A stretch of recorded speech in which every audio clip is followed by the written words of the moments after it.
Good day, my darling oddities, and welcome back to The View from Otter Space, your #1 news show featuring a talking otter in a top hat. I'm your Ank Otter, Otter H.O., here to bring you the latest totally accurate, true, and not fabricated news from all around the world. In today's top story, in the early hours of the morning, an assailant attempted to rob a local Starbucks. Unfortunately for the would-be robber, this morning happened to be the morning that this location was under inspection by the head of the company, the almighty Starbuck himself.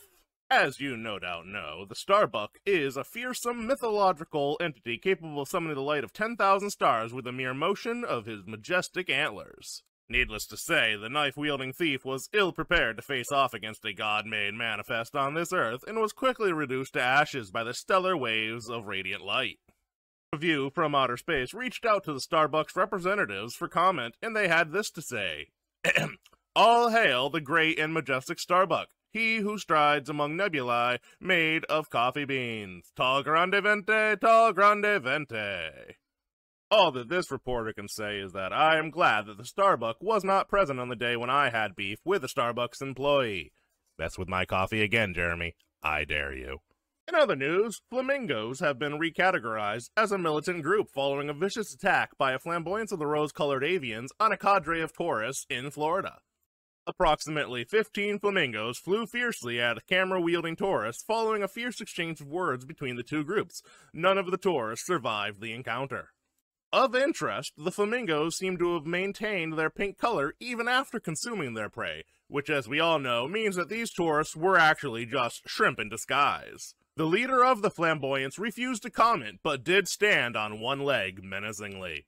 Whether or not this attack is related to the Avian Superiority Society is as of yet uncertain. In the last story of the evening, a Kentucky bartender is under fire tonight after serving alcohol to a patron who turned out to be 3 pigs in a trench coat. This, of course, just being the latest in a long string of porcine mischief plaguing the state of late.